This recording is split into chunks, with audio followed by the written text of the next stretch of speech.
Because what happens normally is, our educational system is so perverted, I tell you.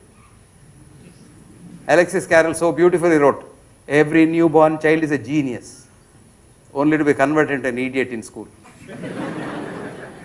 I am telling you the truth. Because every child, on the day it is made in the mother's womb, which is called a zygote, one cell. Human body is not like a motor mechanic, one heart with fixed and in the like Ford company's thing, and then you become a body. No, you are one cell. That one cell divides, and today you are a colony of 120 trillion human beings. How do we be happy? Keep all these 120 trillion fellows happy. If you did that, the 120 trillion people in your colony will interact with the 120 trillion people in his colony or his colony. Now they love one another. You must see that. There's a biophoton camera now. If you take a picture, you see how these cells are so happy jumping about. They are in sync with one another. Disease means some part of the body, they are not happy. It's all energy. And my energy flows into you. My leptococcus jump into you, your leptococcus jump into me. And we love each other. We are all related. Let me tell you, you are all very close relatives of mine. Because all our consciousness comes from the same universal consciousness. And the individual consciousness is what comes to the zygote on the day you are made in your mother's womb. And that brings you all the wisdom in this world, posteriori and priori. So education is not teaching something somebody doesn't know. That's what we think. You know, there's an old saying, when we were young, we would say, a good teacher teaches. A better teacher demonstrates. A still better teacher explains. But the greatest teacher inspires. So what is education? Educe, E-D-U-C-E, in Latin means deliver. So I always call all teachers as midwives. What does the midwife do? Stands by the side of the pregnant mother in pain, coaxing her, cajoling her, empathizing with her, sympathizing with her. But who delivers at the end? Who? The mother. But in the class, who delivers? The teacher. That is the problem. You have to stand by the side of a student in pain, in suffering, in difficulties, coaxing him or her, cajoling him or her, empathizing with her, sympathizing with her, provoking her, prachodayat. And then the student will deliver. That is called education. Deliver. That is why Swami Vivekananda read many years ago said, education is the manifestation of the perfection which is already in man. There's a beautiful way of saying that in Sanskrit. Dagdam, punarapi, punaha, kanchanam, kantavarnam. You want gold to be shining? You have to heat it and beat it. Heat it and beat it again. Heat it and beat it. Gold becomes kantavarnam. So beautiful. So shiny. So that is exactly what is education. But unfortunately, what happens in the Indian education system is a brilliant child which knows everything in this universe when it is born.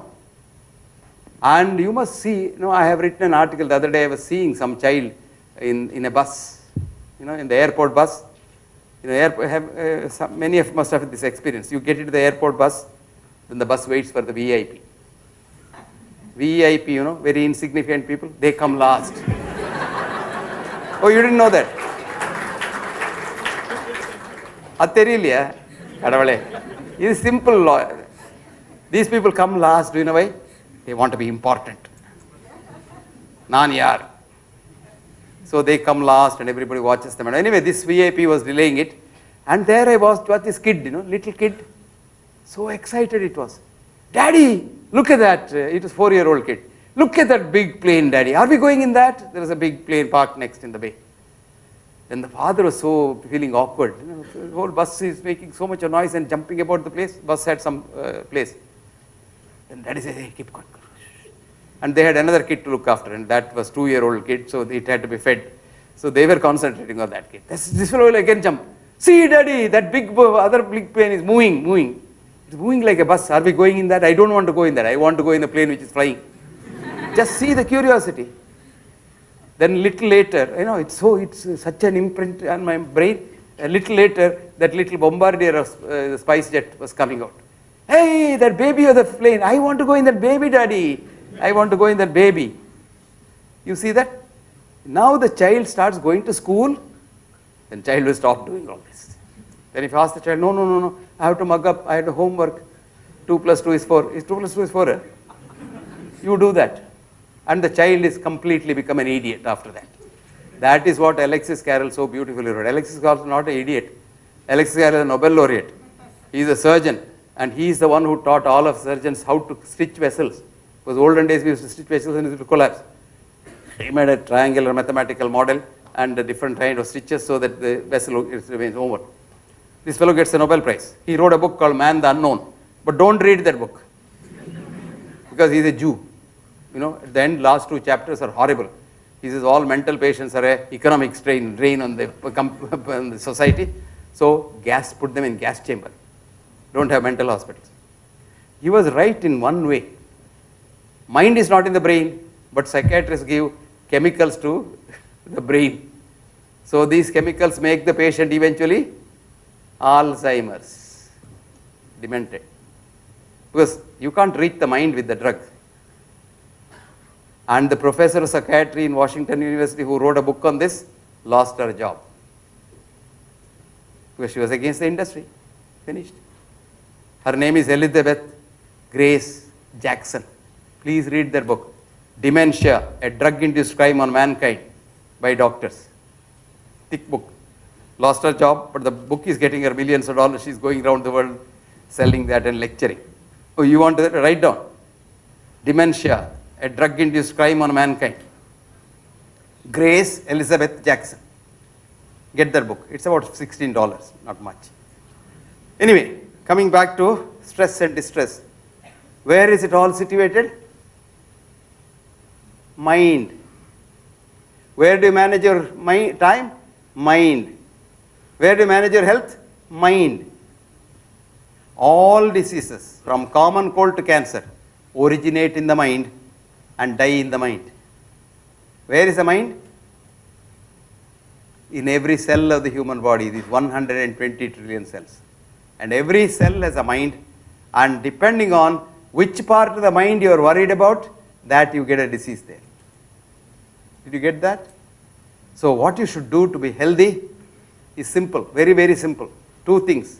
I told you, stand, don't sit. So what is health? Enthusiasm to work, enthusiasm to work.